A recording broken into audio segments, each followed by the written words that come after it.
Welcome to Reflections.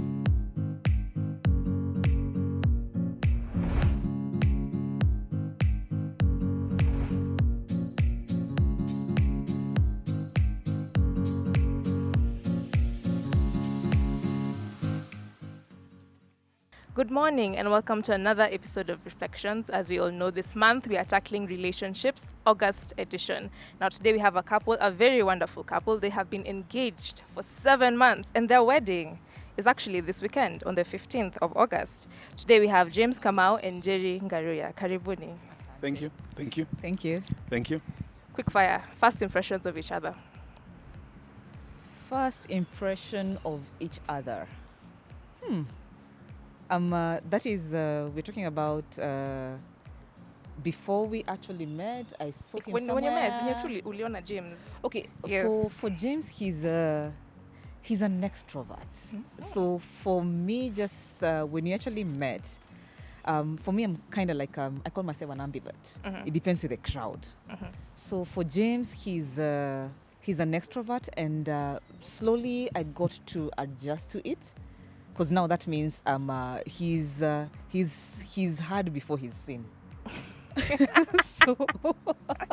so for me, I'm the one who like to actually just go somewhere and calm myself on a corner. But for him, he's that kind of a person. So the very, very first impression of me is that of him is that being an extrovert, I have to know how to adjust, or rather adjust to actually now just be in a relationship with him. Yeah. Nice, okay. Wow. Okay. Levels. My part is I'm loud. I agree. I'm loud. That's true. I'm involved. As you said again, you hear me before you see me. The thing I like about NJERI is her calmness. So you could feel the calmness, and even talking to her, you felt somebody's organized, and I felt that complimented me. Somebody who's down to earth. As I do all the jumping around, she's gonna calm me down and go like, "Hey, let's take things slowly." And I felt that attracted me towards her because she was not like me. We were not loud together. I knew that there was a calming spirit in our engagement. There'll always be a sober mind in the hype that I bring out. So that's the best. That was the part I loved about her. The element that there was a calmness and a calmness about her, yes, which meant for me an organized person. Yeah. Okay, this question is towards James. How and when did you meet? Actually, I usually say she pushed Kindly me. don't say you pushed. But actually, it all began. She wanted to join Sunday school. So she phoned me in the service and asked me, "Hey, how do I get to know about Sunday school?" So I told her, I said, "Oh, who is this lady?" I didn't know who she was. So I directed her towards the late Jane Gakara office and told Jane, "There's a lady here who wants to join Sunday school, been looking for teachers." I left her with Jane. But we had a fellowship a week later. We'll never forget the date, 7th of July, 2018. And she was invited by Jane. And in the meeting of everybody, she came and sat next to me. Ooh, making your move, eh? No, she did not. She was, No, it was I only sitting, space. I was sitting at the door so that if anything happens, Oh, I can actually exit. I can relate to that. Yeah. I was really sitting at the door. I'll give the version of my story. And then for me, I realized, I mean, most people, if you look at the Sunday school teachers, most of them are either married, most of them are mothers and everything. Then there's this pleasant single lady here. I'm going like, okay, no ring on her finger, no mention of any children. I said, Mungu ni mwema. And that's how it all began. And for the next, this was the best part about it. She couldn't move for 5 hours because the fellowship was from 8 o'clock until around 3 o'clock. So for 5 hours, she couldn't move. That's to my benefit. So I had a time now to get to know her in the 5 hours, which would have taken around 10 coffees and 10 javas. True. But it was all done in a Sunday school fellowship over boiled maize and tea. What he's just trying to say is that at least I'm not expensive. Yes. Okay. Because that meant a lot of Java dates. Yeah, so it actually cost them a lot of money. So that is his version of the story. You need to hear my version of the story, which is totally different. He usually says that he was pushed. I never pushed him. As in, like, okay, he usually I actually just tapped him. I literally tapped him on the back, and then he was asking the mother next to. They were actually talking with another lady. As in, like, you want to talk to her? I'm like, it's you I tapped. Nikki, as in, like, why are you telling me? Ooh. I'm I'm like, it's you I tapped. Then like, okay, so that's how now I was now brought to the late Jenny Kakara, who actually insisted on me coming for a meeting on Saturday, and then she actually just did it abruptly.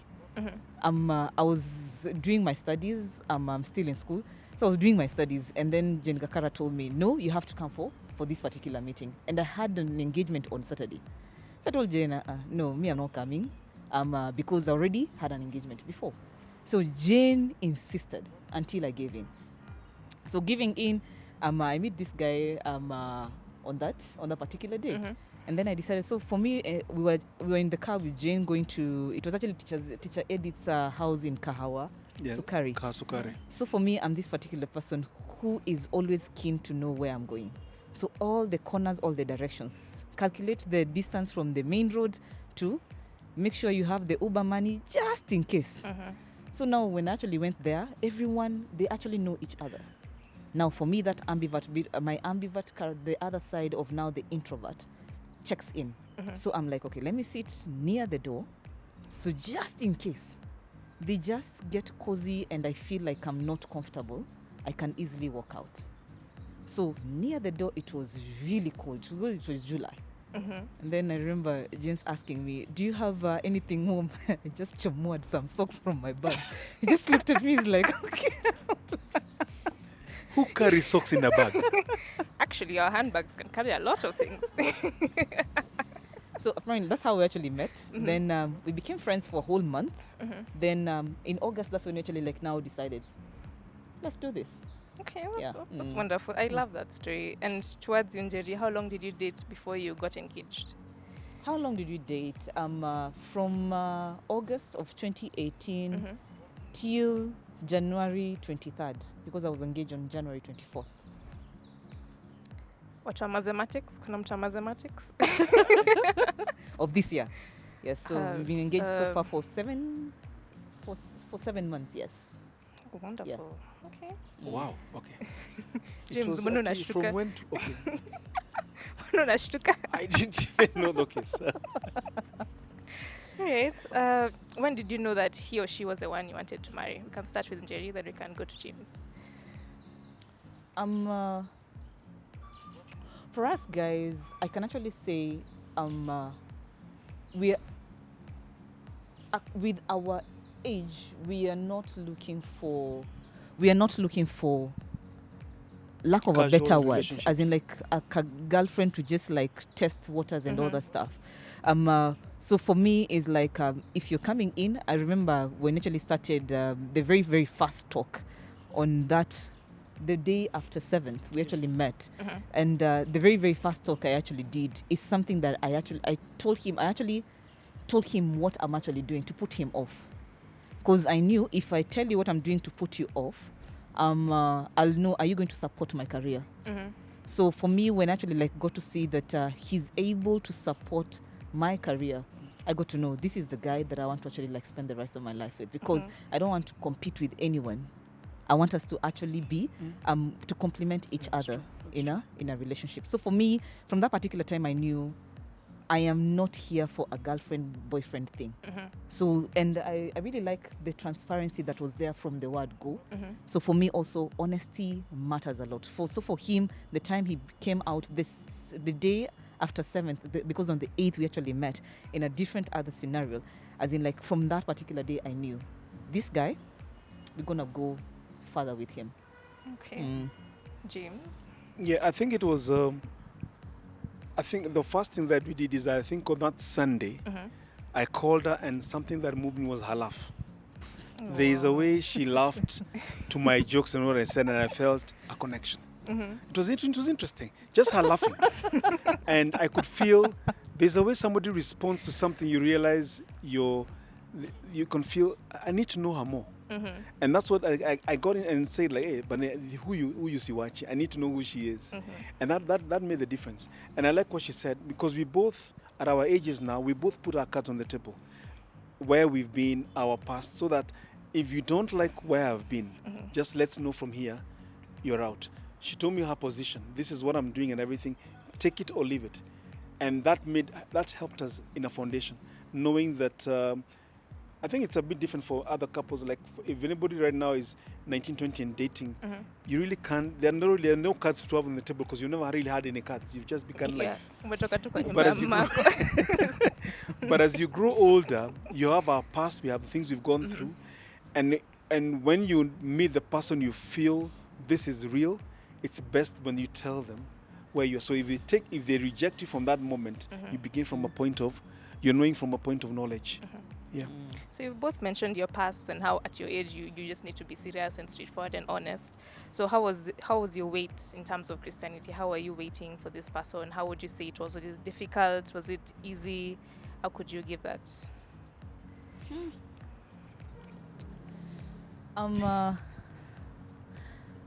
I think for me, I'll just start from 2014, and it's a story that I usually tell a lot of young girls, and also some of my friends who are not yet married. Because in 2014, I actually went through a really, really serious heartbreak, and I remember that particular time, St. Andrews actually hosting the Tambira group from, is it Zimbabwe? Zimbabwe. Yes. Yeah. And so that's the first time I actually came to St. Andrews. So going through that particular heartbreak, I just told God, now God, let's just have an agreement. I don't know if that happens, but I want you to just teach me from 2014. I just want you to teach me how to just do this life. As in, when it comes to relationships, what should I not do? What should I do?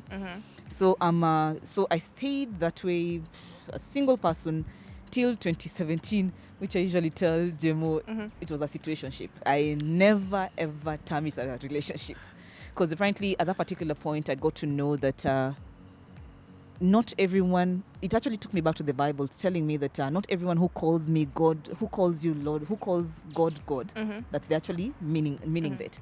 Because now this particular guy was from church, but he had Tushiro hapa na pale. Ways of the world. Yeah, he had a lot of ways of the world. You're getting.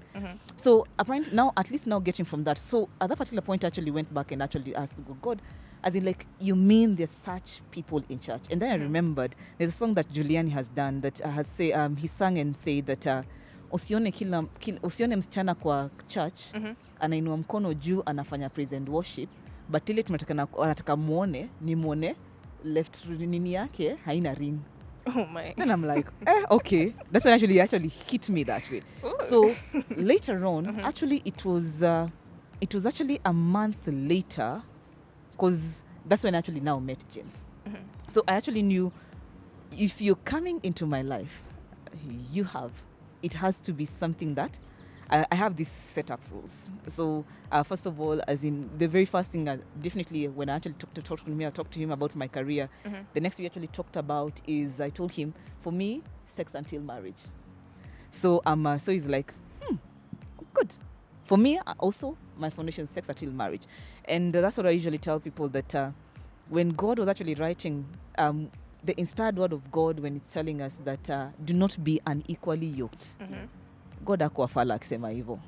Because honestly, if I was not born again, and James was born again, and James is saying till marriage, and then me, I'm like, I see, you just do a test drive. That would have been something. You're getting. But now, we both of us know the foundation is Christ, and it's saying till marriage. So for us guys now, the wait before was different till from now, the wait now, when I actually now told God, I really want you to actually direct me. Give me the guidance. What do you want me to do? And honestly speaking, he actually hears and he actually directs. And I'm really, really thankful that now, at least on 15th, I say I do to this handsome man over here. Amen and amen. Wow. James, can you top that? So the question is, what do you do when you're waiting? Yeah, how was the wait for the wait? How was the wait? Yeah. One of the things I learned is that there's a lady in the Bible who was watering the camels. What was her name? Was it Rachel or Rebecca? Who was it? The lady who was met watering the camels. Rebecca. Then it was That's Rebecca, Isaac's wife.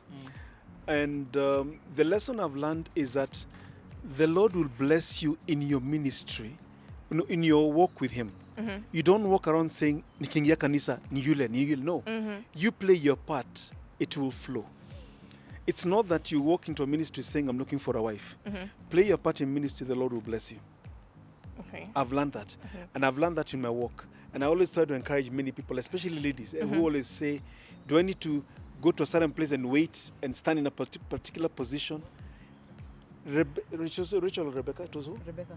Rebecca never went to the watering hole to look for a husband. Rebecca was watering the camels and helped this servant water the camels. And the Lord gave her a husband. The same thing I tell people, play your part in your ministry. The Lord will bless you in what you're doing.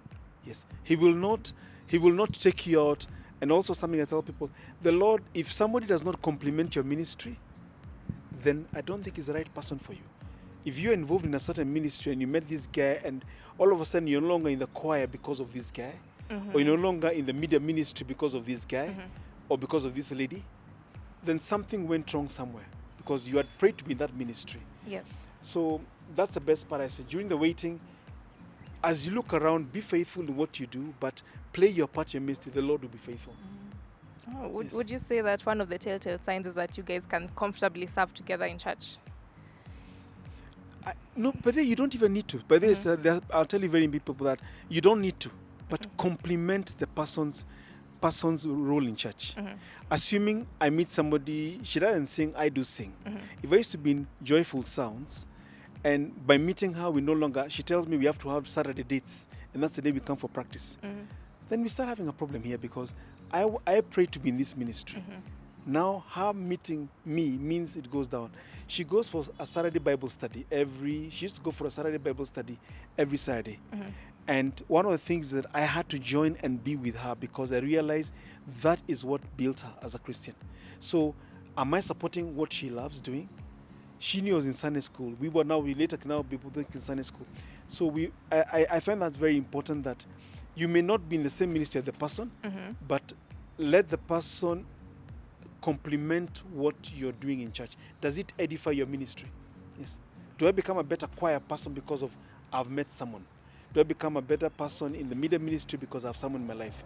But if I go backwards, then we need to start reevaluating some things in that. Yeah. I like what they've both mentioned, that James has said that you go to church not to look for someone, but to actually fulfill your duty as a disciple of Christ, to go grow the kingdom and all that. Also like what NJERI has said about you trust him and be like, okay, am I doing this right? Should I do this and this? Like you actually lay it, be like, God, I want to do this. Is this okay? Like you let him guide you in everything. So now let's discuss the engagement season. What were your expectations and what is the reality?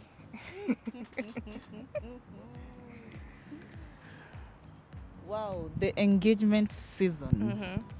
What were my expectations? Honestly, I can't think of any. Because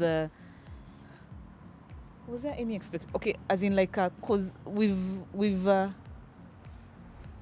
lived the past 2 years and a month or so, as in like in a reality kind of thing, as in like, so for us guys, I don't think we actually even like if the dating period was very very short, because already I got to know, the time I actually got to know this is the guy, so it was actually a courtship bit of it. So for us guys, I'm really thinking about what were my expectations. I think for me the reality is what we actually worked with throughout. The only thing that maybe Jemu usually talks about is that the time he engaged me, already I got to know where I'm getting my gown from. As in like, because already my gown, it was, because it's actually a custom made. So I actually got my, we actually engaged the tailor from March. Yeah. So all through. So for him, he just got his suit the other day.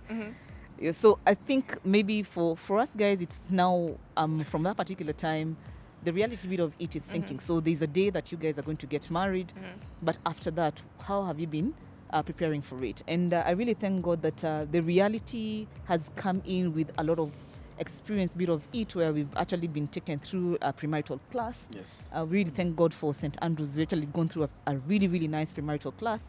And also the officiating pastor took us through a marital class, a counseling session. And for me, I don't think my expectations were higher than the reality. Yeah, no, I don't think they were just way above there and then this is what I got. No, I like looking at stuff in a lens of this is the reality that we're actually getting, not putting something on top there, and then if it's not achieved, you're actually looking at the man, you're like, Kwani, you guy, it's house. We are all human beings, and you have to like look at people in a way that you know they can actually accomplish this particular bit. Yeah, so I don't think I can differentiate the two. For me, it's more of a reality that I've been in this engagement period. How about you, seems Jemo? like he has a different opinion. You look like you got a culture shock. I like warning any gentleman. Don't engage a lady if you don't know because you don't know what you have set on the roll. She had gotten someone to the dress. She formed a WhatsApp group for the bridesmaids. She knew how many there were. They formed a WhatsApp group. They did a color scheme. We hadn't even chosen the color for the suits. I mean, everything just changed. Overnight, she was looking. She would come to my place and say, we'll have this kind of colors. And I'm wondering, curtains were changed. She thought of the color scheme, where we're going to live. And I'm going like, we just got engaged. Can you relax? I haven't even rushed yet. So, but that is not expectation. Those are still reality, right? You see, that's for the lady. I mean, for the gentleman, I think you never realize that your engagement sets a rule for the lady. She now makes decisions knowing that we're heading to a particular path. Yes. Gentlemen never realize that. Men never realize exactly what's in store.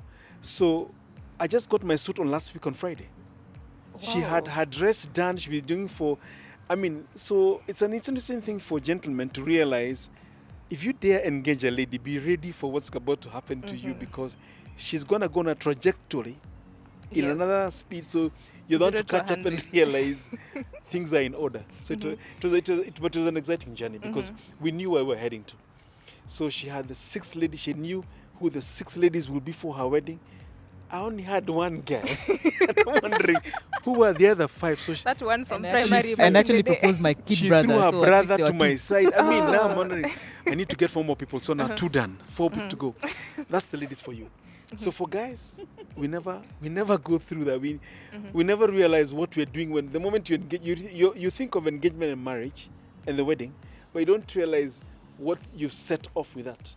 So by the time we were coming to how we are going to think about even moving in, she knew what kind of curtains she wants, what kind of seats she wants, and I'm going like, okay, sawa.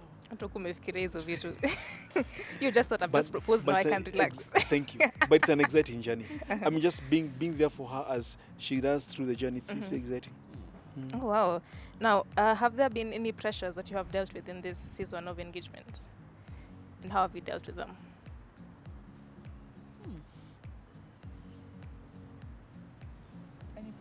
Any kind of pressures? I think what kind of pressure have we dealt with?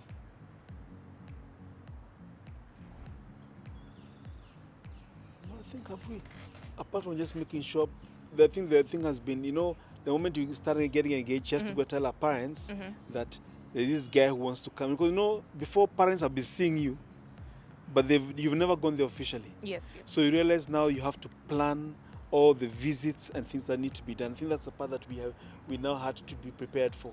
And COVID also affected. So I think that's the pressure of making sure that things go as per the culture that had to be brought on. The Rodashio, the first visit, Kohada, all those kinds of things to be done and making sure that they're in order. Because none of that can go on without the wedding. They have to go on before the wedding. Yeah, just handling all that. Okay. Any pressures on your side? I don't think there are any pressures other than now the pressures on 15th, just having a very small crowd to just celebrate with you guys, with us guys. I don't think there's any other pressure that we actually experience other than what now James was talking about. And much of it is him who was feeling the pressure because now they were coming to our place. And also the preparations of the wedding, it's kind of like a low budget wedding. So you're not thinking of 700 of Jemu's friends and 1,000 of my dad's friends and not even your friends, 2 of my friends. Yes, as in like Yeah. So as in like which would have really really loved to actually like have, but now because of now this thing the COVID period, we're not really so we are like so who do we bring in, who do we so but I thank God we have very supportive friends that are so willing. Even the someone actually asked me today in the morning, where's the link, we need a link, because now they know from tomorrow maybe I might be unreachable, I do not know, because of what we actually see with brides. So I'm really grateful for such good friends. Yeah. Other than that, I don't think there's any other pressure that we've experienced. We're actually scratching Kind our of heads. disappointing because we knew we were going to get between 700 and 1,000 people in our wedding. And now we're moving to 50 to 100. So it's a completely Yeah. But hey, COVID is real, and we have to respect COVID. It takes priority, but thank God we can still get married, and we thank God for that. Yeah, so we do thank God that at least we managed to go through the AG process and everything, and now we're getting married. Oh, okay. I'd like to highlight one pressure that some couples go through. This is in terms of finances. Some might find it difficult to raise the money. They have committees, or the committee is not doing what the committee is supposed to be doing. So they end up in a situation where they don't get the wedding they really wanted. Finances is hard. So is that something you might have struggled with? And if not, how would you encourage someone who's in that predicament of finances to get the finances around so they can have the dream wedding that they want to have? Two things. One, I'd advise people, don't engage to get married the next day. Give yourself, that's why you find people saying, I better engage somebody and take, let's say, a year. What that does is, as a couple now, because even for the lady now she's assured of where she's going, you can start a saving culture among yourselves as a couple. Start saving for the day. That helps, and we did that. She's very meticulous about that. So it was I may be the accountant, but she's the organizer. So we started a saving thing of how much are we saving for our wedding. Yes, because we still thought we had 1,000 people as it is. So from as far as, was it December, January? January. From January now, once we got the engagement, we started now saving for August. Secondly, we tell people, learn to be supportive of your friends, because one day it will pay back. Be involved in your people's lives. Be involved in people's joys, in people's pain, because one day we've had friends coming and saying, you were part of our lives 2-3 years ago. We want to be part of your life now. So it's very important people learn that. It's nobody, they say, I know I'm speaking in French, but the point is, a lot of things also happen to what you've been doing to other people. Play a part in people's lives, in their joys, in their moments, play a part. We've been overwhelmed by the support we are getting from people. People are coming from people we've not known for a long time and saying, hey, can I be part of the wedding?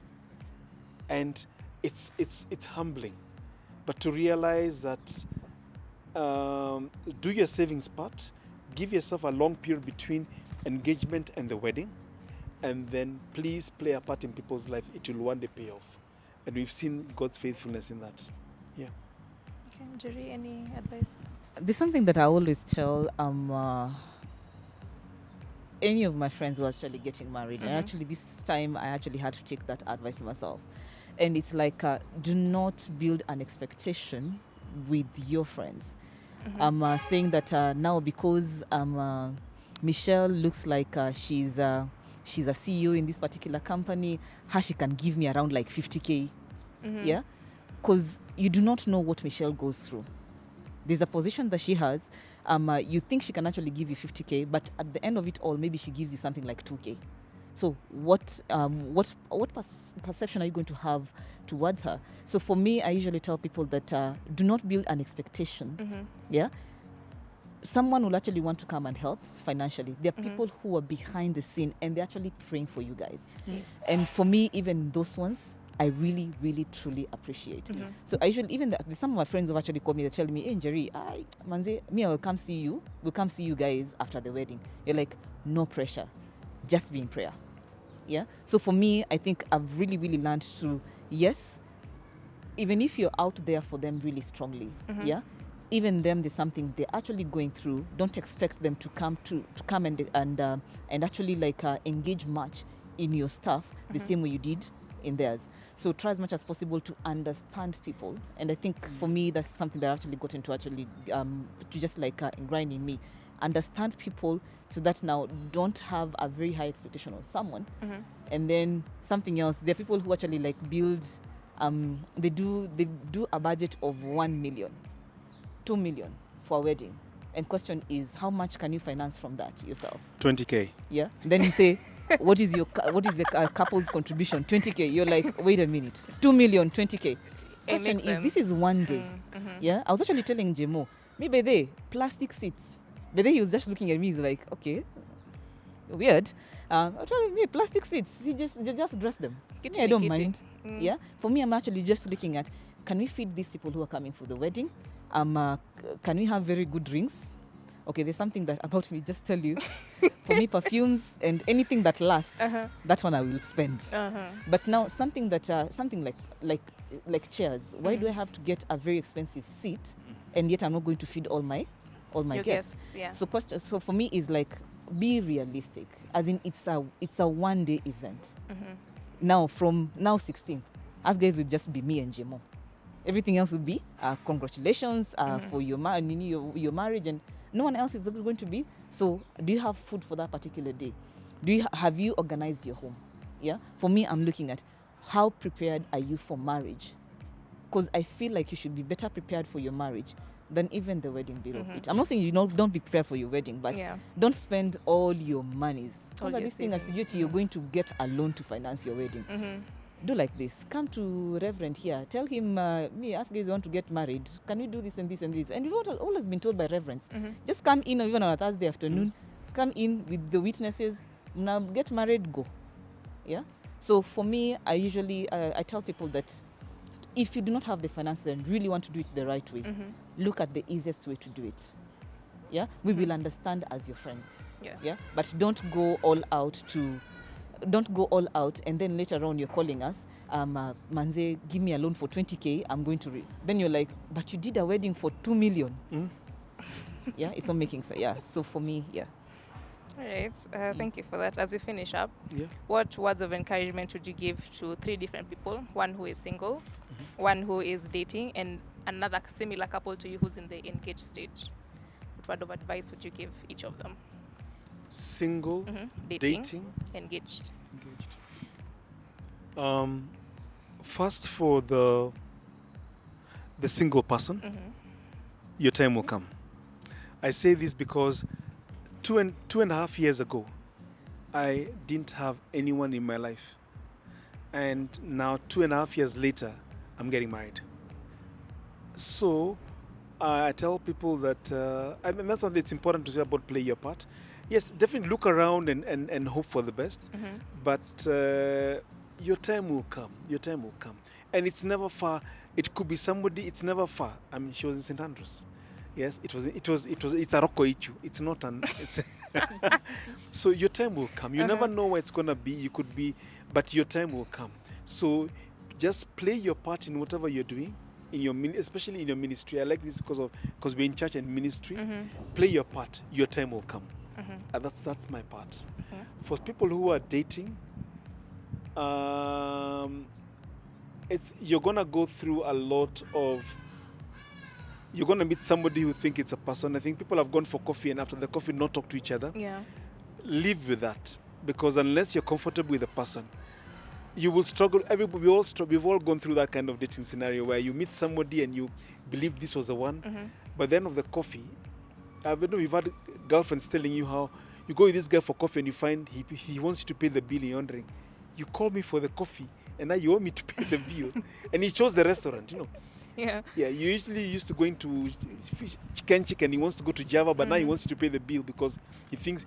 So the people you're gonna meet, they're gonna be, call them. There are many frogs you're going to meet that they're gonna go through, and it's gonna be tricky, but just continue trusting God.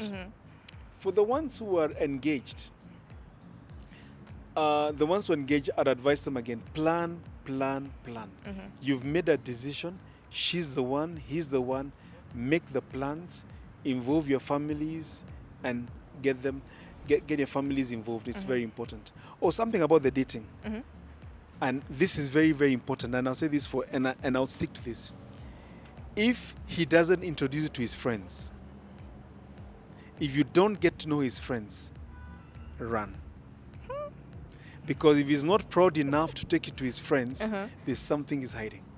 Okay. Same thing. If the lady just keeps you around herself and everything, and you never get to know her girlfriends, bro, you're not at the top of our pile. Where you are the Java person. But there's a person, because it's very important. This person has come from somewhere. And to know if the person is getting serious, the day a guy introduces you to his mother, the day he lets you meet his mother, now you know you have moved to another level. It's coming. It's coming. Because a man and his mother, whoa. The day he lets you into the mother zone, now you're heading to a certain level.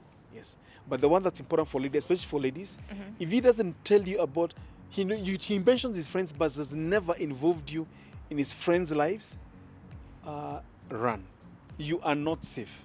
You are a person for Java or for something, but you're not the main person. Right, NJERI, tell us. I think the only part I can actually add on, I was trying to get my phone. It's a verse that a very good friend of mine yesterday we were with, and this is for just a bit. Okay. Unaona yeye na Biblia. A verse comes every time. Unaona, a woman of God. I think you should just look into the camera and say, I would like proper, and then you zoom into your face.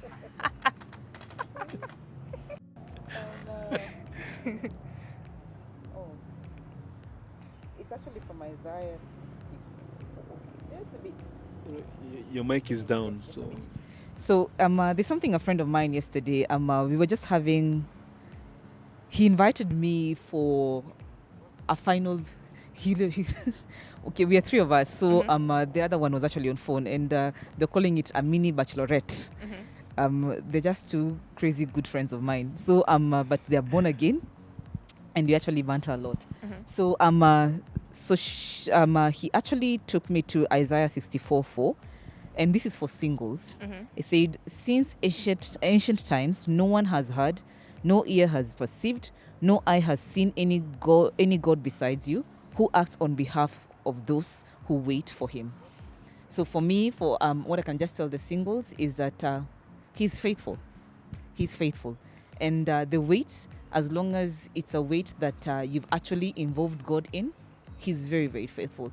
And all the time I usually tell ladies is that there's nowhere in the Bible that it's written, he who finds a husband finds a good thing. It's written, he who finds a wife.